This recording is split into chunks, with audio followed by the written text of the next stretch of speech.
if they're wise with their money, it's going to impact them in so many different ways that it's going to give them so much peace and so much less stress in their relationships and just in their real life.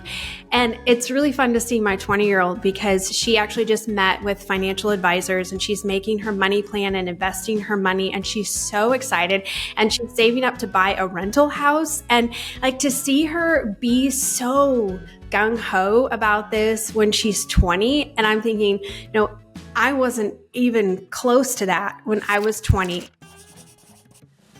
Welcome back, friends. You're listening to the Healthy Parenting Handbook. It's just what we all said we needed when we became parents of newborns, of toddlers, of school-age kids, of teenagers. Whew, we just need a whole set of handbooks for all the phases of parenting. I'm your host, Katie Kimball from Kids Cook Real Food, and I bring together experts in the fields of health, parenting, nutrition, and more to help you parents who truly want to raise healthy, independent kids get the information you need. Parenting is the toughest and most rewarding job in the world. Thank you for joining me to consult this Healthy Parenting Handbook, your guide to raising kids intentionally. It is so helpful to me and to everyone who needs this kind of information if you can leave an honest review on Apple Podcasts or wherever you listen to your podcast. I truly, truly appreciate it, and it totally makes my day to read those. I have known my guest today for a really long time. You might recognize her name. It's Crystal Paine of Money Saving Mom. She and I have moved through what used to be called the blogosphere kind of at the same time, and our kids are similar ages. Crystal is a mom of 6. She's a New York Times bestselling author, host of The Crystal Paine Show, founder of Money Saving Mom. Her passion is to help people save money, learn to budget, and simplify their lives. She loves good books, experimenting in the kitchen, getting great deals at the grocery store, and hanging out with family and friends. She lives with her husband and kids in the Nashville, Tennessee area. And today, Crystal is an expert on like 11 dozen things, but we chose one today because it's kind of her new thing. Today, we're talking about her new product, the 1 hour budget for teens, and basically her passion for bringing financial literacy and the ability to budget, the knowledge of money, to teenagers. We will talk all about how she saw this need. And by the way, of course, Crystal has a great deal for you. If you love what you hear, be sure to go to kidscookrealfood.com/teen budget. Use the code LIFESKILLS, all one word, to get that for just $19. It is the lowest price she ever sells that for. And you'll also hear about a couple of freebies in the interview. This is a good one. It's just about a half an hour, so put in those earbuds and enjoy your ride. Crystal, I'm so thrilled you're here. Thank you for hanging out with me. I think we've been chatting for 20 minutes already, but now we can, chat in front of other people. I am so excited to be here, Katie. Thank you for having me. Well, you've been online even longer than me. You've been teaching moms how to budget, how to save money, forever. But I love too that you take lots of detours. You've gone down time management, you teach people parenting in general. Your Instagram page is everything from fashion to cooking to special needs children. What drew you right now in this point at your life to think teens need financial information? It's really interesting because I have 3 teenagers. Well, actually not 3 teenagers. I keep saying that. And I'm like, my oldest is 20 now, which is so weird for her to be 20. But walking through that with them, and then them getting to the place of I have 2 that have graduated, and now one that is going to be starting her 3rd year of college. And she's just been talking with me about how many teens and college students around her don't know a lot about money, and how she said 5 different people she's helped them to set up a budget. And Aww. It was just so interesting because I had been in the process of thinking of writing this and putting together this product for teens, the 1 hour budget for teens. And then she said that, and she said, Mom, I don't know how to help all the people that are asking me for help. And I said, I think I have something for you. And she's like, can you send me what you have? I don't care if it's not finished. I just need it right now. And so I think just to recognize that there is a real need out there. For years and years, I've heard from parents asking, how do I help my kids? I don't feel like I had good teaching. I don't feel like I had good models. And I want to set up my kids better, but I don't know how to. And I really wanted to create a product that was on this for teens, but also I really felt like I needed to live it. And so getting to the place of having two that have graduated and really seeing them being launched and how they are doing really well with money, I felt like, okay, now's the time that I want to actually create this to help other parents and give them just a real practical step-by-step nuts and bolts. And it's not just about the product, but really a lot of what I've been sharing online is helping teens with budgeting, helping parents with coming up with ways to just empower their kids when it comes to money and ultimately to help set them up for success so that the teens go into the real world and don't feel so overwhelmed and have the struggles that maybe their parents did. It's a scary task, parenting kids, raising kids. And when we put money into the mix, like I think a lot of people freeze up, like you said, because most of us were not trained. I love that your daughter, did she field test it right away? Like your first draft? Yes. So actually both of my daughters did. And it was really interesting to get their input before I released it. I had my one daughter who tends to be very cynical. I had her go through it and I thought she was going to just rip it apart. And Yep. she actually, she sent me a text and she goes, Mom, this is so good. Except for, I think you really need to be encouraging them to save a lot more than you are. So, Oh my goodness. and I said to her, I said, honey, we have to remember that you need to start small. And so, just starting with the concept of saving money at all,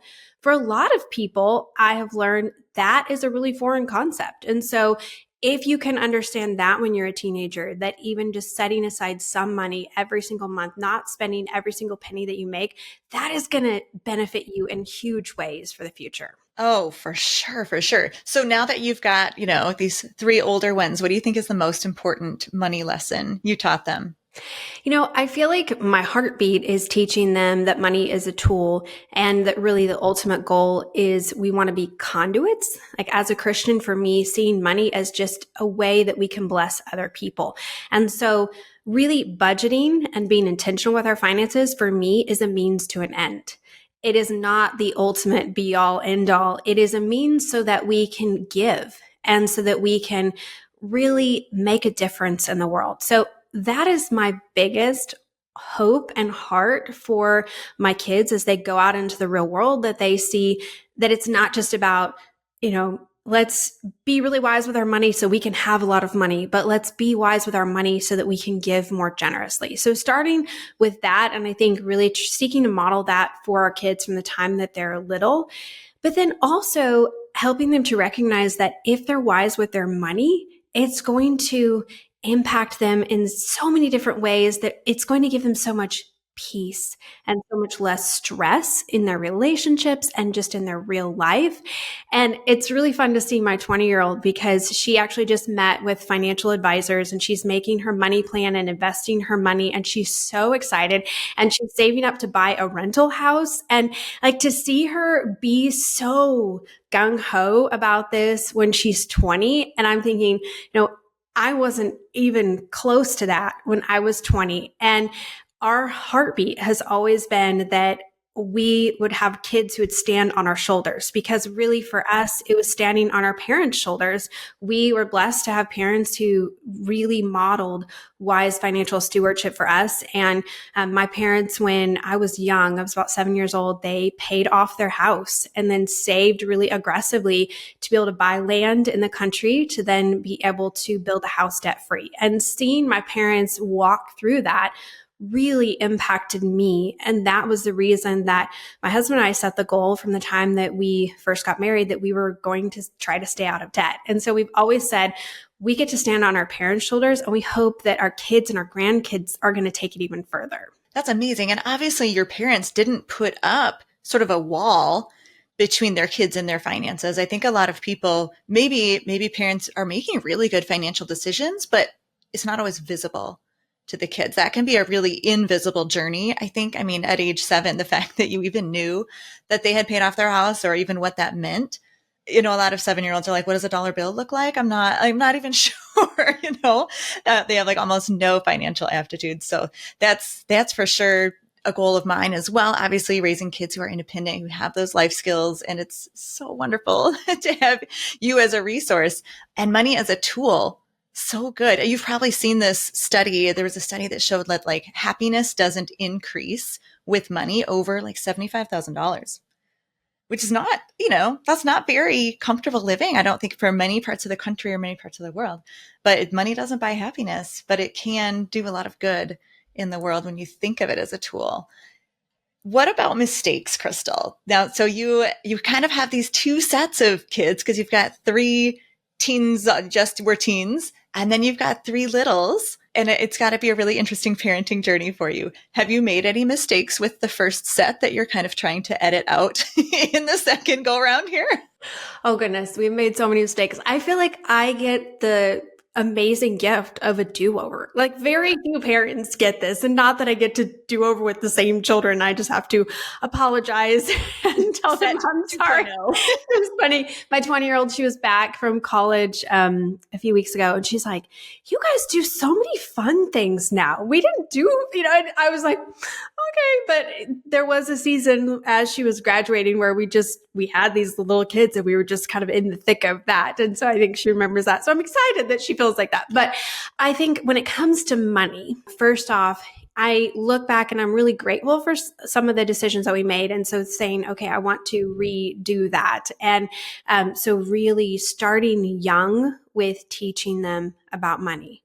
And you were talking about a 7-year-old. A lot of times they don't know a lot about money. I think a lot of parents have this mentality that until your child is, I don't know, maybe 10, 12, 14, that's not even something that is on their radar to teach their kids. But if we don't start when they're 2 and 3 and 4, like they are developing mindsets around money when they are toddlers. And if we don't teach them from the very get-go, we're going to miss that opportunity. Now, this is not to discourage parents who have older kids. You can start when they're older, but I would just really encourage you, if you have young kids, start those conversations. As soon as they can walk and talk, start teaching them what a dollar is, what a penny is, what a quarter is, and then start giving them opportunities to earn money and start giving them opportunities to manage money and start giving them opportunities to actually spend that money. When our kids are 3 and 4 years old, they go up to the register and spend their own money. And it's those life skills of learning to interact with an adult, learning how much does something actually cost. And, my just turned 5-year-old, she calls it monies still, but she knows how to look on Amazon for whatever it is. Like recently she's been wanting to get one of those Elsa heads that you can braid their hair. And she's like, it's 27 monies. And so she's like, I have to do 27 chores to get 27 monies. And she's like, that's a lot of chores. And I said, yes, it is. And, having those conversations around that, and she'll do 3 chores and I'll be like, okay, that's $3. How many more do we need to earn? And she'll be like, that's so many. I was like, well, do you really want the Elsa hair fixing thing? I don't know what it's called exactly.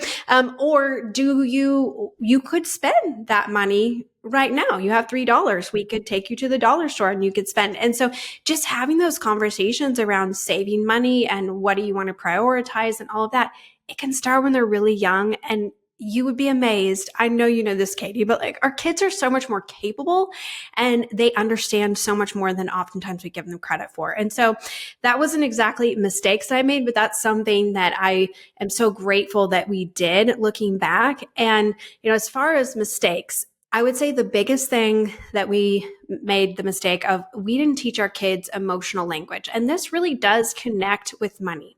Our older kids, we did not teach them how to express their feelings. And a lot of that was because my husband and we didn't know how to express our feelings. So, a lot of times if you're angry or frustrated about something, you don't ever stop to think, where is this coming from? Because anger is oftentimes a secondary emotion. And so there's something at the root of that. And so when it comes to money, it can be the same thing. Like you can have stress around money, But oftentimes that's something on the surface that's pointing to something deeper. And this is as I've surveyed my audience, and I've been doing a lot of money surveys recently with my audience to just really understand like what are their biggest pain points and struggles. And I'm noticing that there's so much stress around money, but a lot of it has to do with something deeper. Like maybe there's something in their childhood, for instance, like that they felt lack. And so they're trying to fill that hole with buying things and thinking that money is going to make them happy. And so with our older kids, we wish that we had taught them how to understand, just even a simple feelings chart of I'm mad, I'm sad, I'm embarrassed, I'm frustrated, I'm angry, I'm happy, I'm excited. All of those things we didn't teach them. And when they were early teens, we had to actually, one of our kids went through intensive therapy, and that was where we started learning that and teaching them emotional language. And so with our younger ones, we really started from an early age to model for them of, I'm really frustrated about something, and what am I doing about that? Why am I frustrated? And kind of narrating for them what we're feeling and how we're processing that. And then also giving them opportunities, reading books that talk about feelings and a feelings chart, and really just talking about that so that they can express those things. And so I really feel like even though it's somewhat separate, it really does go hand in hand with money. And that's something that I wish we had done with our older kids.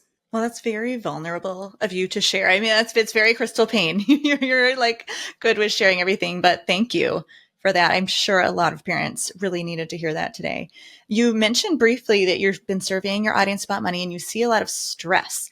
And so I'm wondering how you see like connecting the dots, like if teens can learn some financial literacy, particularly budgeting, how do we hope that will change their trajectory so they can avoid some of the stress and other negative feelings that a lot of us adults right now maybe are feeling about money? What was one of the most interesting things, the initial survey that I did, I've done 3 pretty extensive surveys over the last year around money with my audience, but the initial survey, the thing that really surprised me the most was how many people I asked, if you don't have a budget, why don't you have a budget?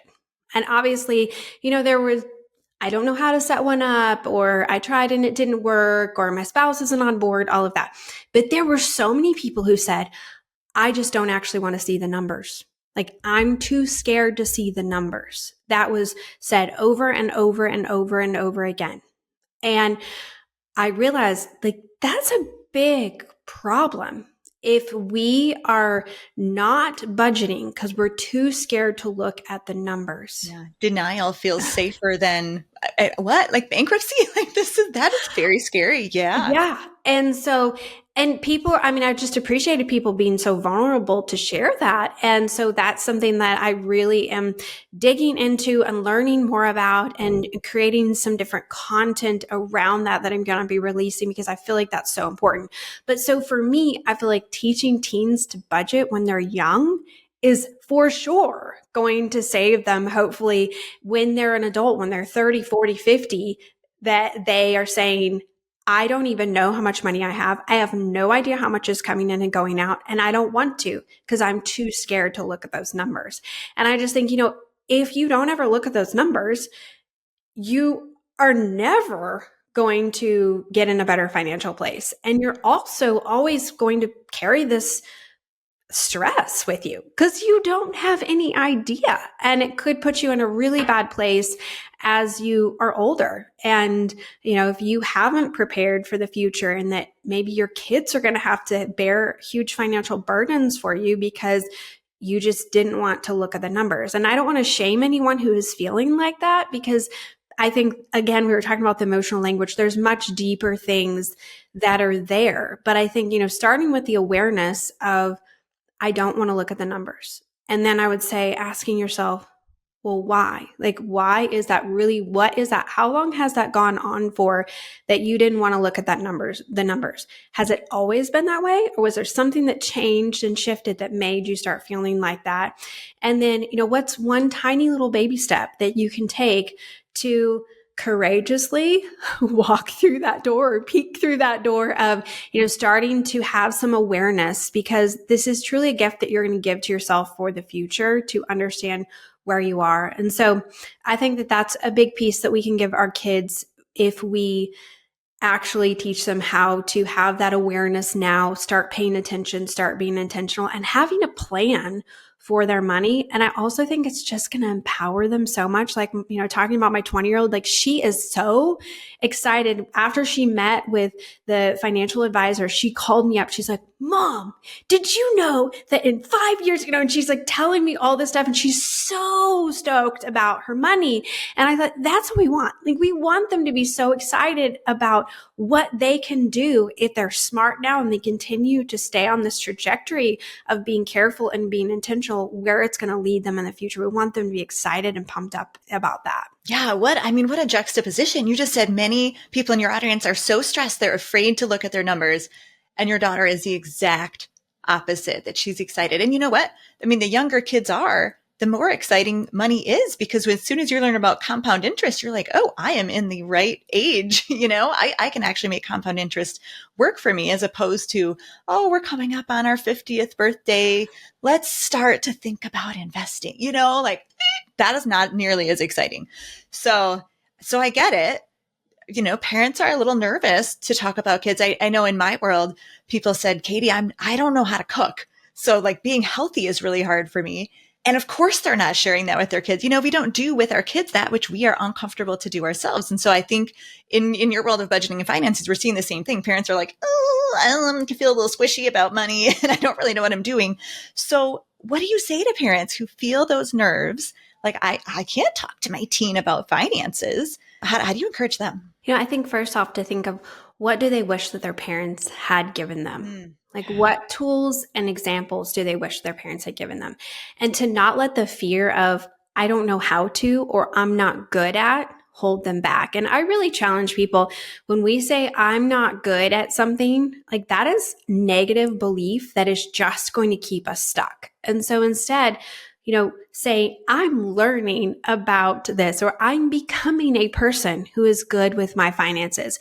Changing the way that we talk about ourselves and where we are can really change the way that we live. And I say a lot of times that feelings follow action. And so act as if you are a person who is intentional with your finances, even if you hardly have any, even if your budget is really, really tight right now. It's not going to hurt anything for you to act as if you are a person who is intentional with your finances, even if you feel like, I didn't have good role models. I don't know what I'm doing. This really scares me. This is far outside my comfort zone. Continue on acting as if you are that person, because feelings will follow action usually. And so I think setting that example for our kids of, even just being honest of, I talked about emotional language with our older kids, us having to have those conversations of saying, I'm really sorry. Like, we messed up. And being honest with our kids and saying, I wish that when you were little, we had talked to you about feelings and we had modeled that for you, and we didn't do a good job. And so we are committed to learning and growing in this area, and it's something that we're working on. I think to be honest with our kids about where we are with our finances, they are not going to be like, well, I'm out. Like, I don't want to have anything to do with this. I don't want to learn from my parents. They're going to remember that. And I think they're going to pay a lot more attention than if we pretend that everything is okay. Now, I do think it's important for our kids, if you have a child who's really sensitive, you don't need to share everything with them. If you're really struggling financially, you don't need to share with them that money's super tight. That is not something that we need to tell our kids, because we could scare our kids, and you don't want to do that. But you could say, I haven't set a good example for you. I've been swiping my credit card and I haven't been paying attention to the money that I'm spending, and I want to be a lot more careful with that.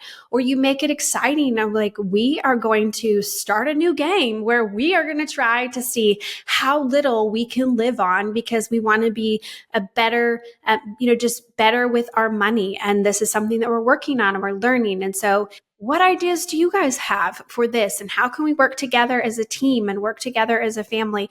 And really explain to them why you're doing what you're doing and why you're making the changes that you're changing. Again, you don't have to be like, we're really struggling financially. We just figured that out. And you don't have to say that. You can more approach it from the context of, we want to do better because we want to set you guys up for the future in a better way. We want to set a better example for you. And so this is something that we're learning, and we'd love for you to come alongside as you make mistakes, as you learn, as you experiment, as you try, as you fail, bringing your kids along to learn with you. I think that that is so much more powerful for them than if you just feel like, I'm not good at this, so I'm just not even going to talk about it. And we're just going to pretend it doesn't exist.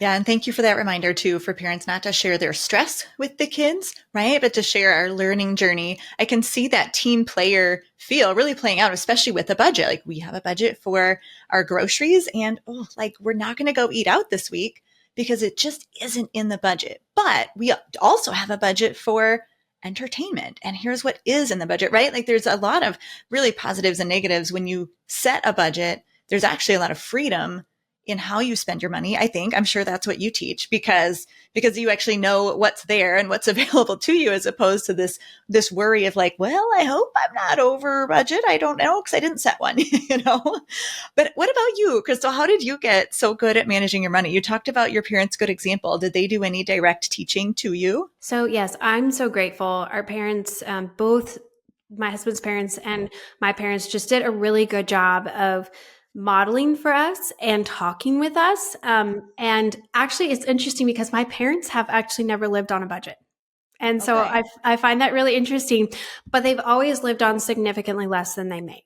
And so I feel like it was more that mindset of, we are careful with our money so that we can give generously. And it's funny because my parents always had this mentality of like, we don't ever want anyone to be envious of us. And so when I remember this one time we got a new van, and honestly, it was not really a nice van, but it was nicer. It was an upgrade to what we had Sure. like one of those brown station wagons with like the siding on it. And so we felt like, we were really riding high that we got this van. And my dad wouldn't let us drive it to church on the Sunday morning because he said like he felt like we were too proud of it. And so we drove by. And so there were different things like that. He always said like he didn't want us to have cars that people would envy, and just interesting things like that. But I really think that it, obviously it's not about what other people think and that sort of thing. But I think just, that mindset of living on less than we made. And that really made such an impact in my life. And then when my husband and I got married, we set these goals, and really inspired by our parents, but the goal to stay out of debt while my husband went through law school. Which is amazing. That's huge. It's interesting because I think so often people think that school has to be so crazy expensive. Now, this was granted, years ago. It was 2004 through 2006. So that was a long time ago. But also, he went in state to a school that was a lot less expensive. He had scholarships. And so law school really wasn't that crazy expensive. And so he had the money set aside for it because his mom passed away when he was young, and his dad had set aside the money that he had gotten from that. And then he'd saved as much money as he could. He'd lived at home for most of when he was in undergrad. And so we had the money set aside for that, but we didn't know how we were going to buy groceries and put a roof over our head and all of that. And so we had to get really creative. And I think just having that mindset of, for me, it was like, this is a game. Like, I'm going to see how well we can live on how little, instead of, we hardly have any money. What are we going to do?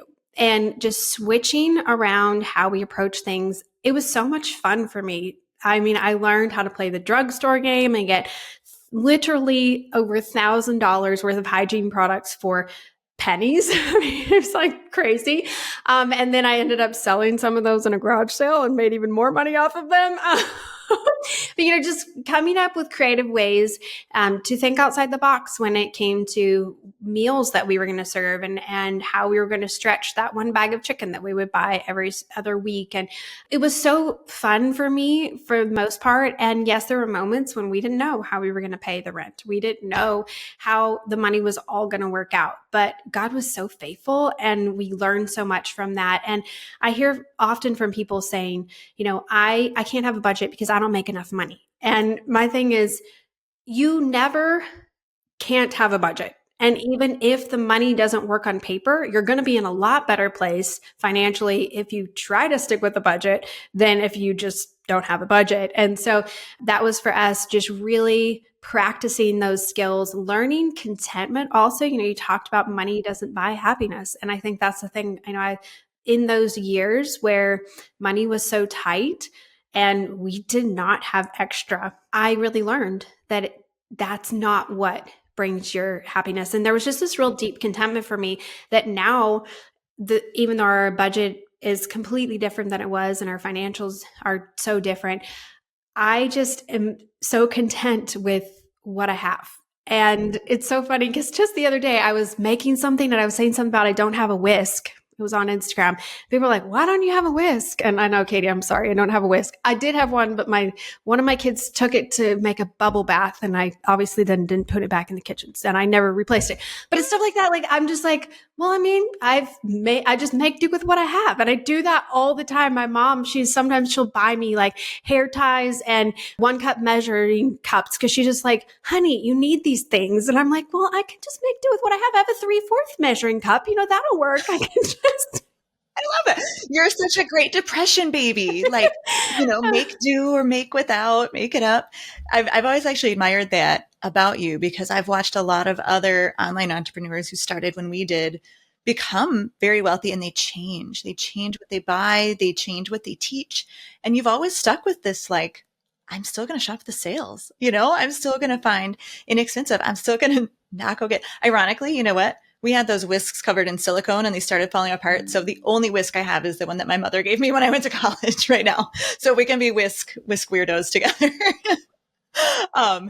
But this is what you do, is that no matter how small your income, you should still make a budget. And that's perfect for teens to hear.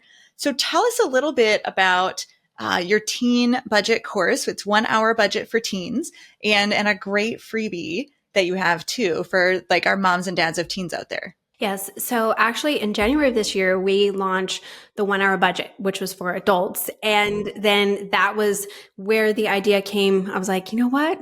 When I was talking with my kids and stuff about, well, we should do this for teens as well, because so many parents are asking for that. And so it's really just exactly what it sounds like. It's walking you through how to set up a budget in 1 hour. And I actually have, 10 minutes, 5 minutes, like every section. You could spend longer if you wanted to, but if if your teen isn't that interested, you can be like, I guarantee you can do this in an hour.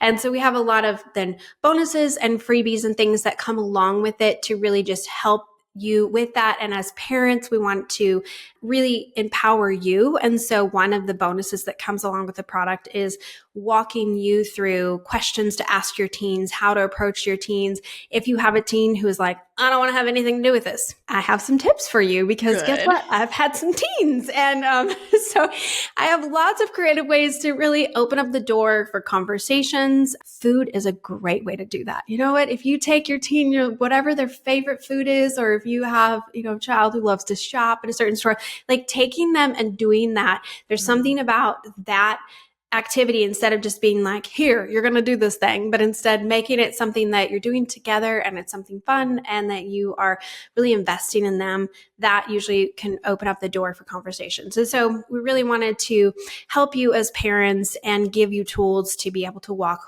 with your teens. But it's also the kind of thing where if you have a teen who's very self-motivated, or I know a lot of homeschoolers are using it as homeschool curriculum, you can hand it off to your teen. There are videos and worksheets, and it's very much, they could do it all on their own as well. And so we do have 2 freebies that I'd love to offer your audience. One is 15 financial skills that every teen should know, and just really walking through some of the things that I am so grateful that we taught our teens that have made such a difference. And then also that my parents taught me, that I'm so thankful for. And so if you're interested in more details on that, I know Katie will have the link for you in the show notes. And then we also have a freebie that has been super popular, and it's 10 side hustles for teens that no one is talking about. And so, you've heard, like, if your teen wants to make money, it's like you can do babysitting or dog walking, or poop scooping is a really popular one, by the way. You can make a lot of money doing that. But these are some outside the box ones that actually work really well. And so if you're looking for a way to help your teen, or your teen is looking for a way to earn some money, this would be a really great resource for them. And I know Katie will have that in the show notes. Yes, my 13-year-old is lamenting because it's hard for, 13 in Michigan, they can't get hired until they're 14 to like scoop ice cream or anything. So he's percolating, and I'm going to print that out for him and see if that'll give him some ideas. In case you don't want to go to the show notes, folks, just go to kidscookrealfood.com/15skills for that first freebie Crystal mentioned, or kidscookrealfood.com/side hustle for the ideas for teens to make money. I know like some teens are super motivated by money. Some are not at all. They're like sort of allergic to it. Like, I don't want to think about it. So that's right. Like those are kind of the two different camps. As if they love to have money and make money, give them the side hustle printout. And if you know that the 1 hour budget for teens sounds perfect for you, Crystal, of course, is making it less expensive because that's her jam. So you can get a really sweet deal on that at kidscookrealfood.com/teen budget. And it's definitely something. I know I'm sending my 2 older teens through your 10-minute budget life skills now quick workshop, and just like saying you guys need to set up a budget for yourself. We want to see it, and just kind of have that little bit of accountability. I would love to hear really quickly, because of course we do like a lot of food and life skills and household management here. What are 3 quick grocery hacks that you can like rapid fire at my audience? So I always say you have to start with a budget. And I know people that's like, they want the really fun stuff. But my thing is, if you don't have a budget for your groceries, how are you going to know if you're saving money? And so you can try to employ all of these different tactics and think that you're actually saving money when you aren't. I call it spaving. It's spending to save. And so make sure you're not spaving. So start with a budget. And if you want to make sure that you actually stick with a budget, I have a surefire way to do that. Leave your checkbook and your credit card and your debit card at home. Bring cash only to the grocery store. And guess what? It is instant budgeting success if you only have that cash. And there's something about, when you are shopping, if you know that you have a set budget, you're going to be a lot more careful with what you spend. And I think this is a great thing to bring our kids along when we are shopping at the store. And so one thing that I would highly recommend is teaching them to look at the prices. Most stores have the actual price per ounce right there. And that's a great thing. If you aren't looking at those prices per ounce, start doing that. That's a super easy way to save money on groceries because it's right there. They do the math for you right on the grocery shelf. But then also having your kids come and do that as well. It's great math. If you're homeschooling, you can go to the grocery store and get be your math class and your home ec class and so many different things. Yes. But then to be able to teach them to, how much is the name brand? How much is the store brand? And then to look at, is there a coupon? Is there some kind of discount? And so start with a budget, use cash, look at the store shelves and at the pricing. And then, oh my goodness, there are so many different things that I could share with you. But what I would say is then also just try to cut your budget by 1% to 3% every single month. I know so many people, they want to overhaul their grocery budget overnight and they want to say, I've slashed my grocery budget by 40%. But so often that is going to lead you to burnout. I mean, with anything in life, if you try to overhaul it overnight, you're probably not going to stick with it. And this can apply to so many different areas in your life. But if you just say, I'm going to shave off 1% to 3% every single month for the next 5 months or the next 10 months, that is actually going to lead to significant savings, but you're going to do it in a way that is really sustainable and actually going to be lifelong changes that can be made by doing that. Mm-hmm. I feel like also you can't set up Apple Pay on your phone or like tap your phone to pay. Like it's actually getting harder to follow your like let cash limit you advice. People have to really be cautious. Well, Crystal, thank you so much. I think the 1 hour budget for teens is going to make a really big impact for families. And again, whether you have teens or younger kids, it's all about starting the conversation, starting the modeling, being open without sharing your stress. This is just fantastic parenting advice. If parents are feeling a little overwhelmed and need a quick win, this is how I love to end the show, is like, what's one small step they can take with their kids for, passing on financial literacy? Just sitting them down and having a simple conversation. You could even start it with asking curious questions, asking, what do you know about wherever they are, saying something like, do you know what credit cards are? We ask this of our kids, when they're young. We'll say, do you know what credit cards are? Do you know what debit cards are? And just asking them a few simple questions, and not in a way of like, I'm going to preach a sermon to you, or I'm going to teach you something, but just to get a gauge of where they're at. And so often those curious questions can open up the door to really amazing conversations, but let them sort of lead it versus you having an agenda of, this is what I want to teach them today. More just, I want to see where they're at, and I want to see where this leads, and just leaning in and listening well, and then being honest about your struggles and your successes with them. I think that that's going to be huge for them, because like we always say, more is caught than taught. And so the way that they see you handling money is what they are going to assume is the way to do it. And so making sure that you're having those conversations, you're having those curious questions, and then that in your everyday life that you're being intentional with how you're using money. Fantastic advice. We're all going to be better parents and more open with our kids and better money models. Thank you so much, Crystal Paine of the Money Saving Mom. It's the 1 hour teen budget that we've been talking about. And I realized I forgot to say the code for the deal. So you can go to kidscookrealfood.com/teen budget. Be sure to use the code Life Skills to get the actual discount, because Crystal would tell you, check if there's a coupon. And there is. Ta-da. Thank you so much, Crystal. It was great. Thank you for having me. Thank you. Thank you for listening to this episode of the Healthy Parenting Handbook podcast. I hope your brain feels fed and your heart feels full, and that you feel connected, knowing that there are other parents on this journey with you. We're just trying to raise healthy, independent adults. And the next time you think, man, there is no handbook for this job, now there is the Healthy Parenting Handbook. Look up the podcast wherever you listen to your podcasts. Please leave a review, my friends, as that helps other parents who need this information to find us. And of course, subscribe. That's a huge help. You can also look for our shorts as a reel on Instagram at Katie Kimball Kids Cook, or subscribe to the Healthy Parenting Handbook Shorts channel on YouTube. You'll get those bite-sized portions of healthy parenting advice.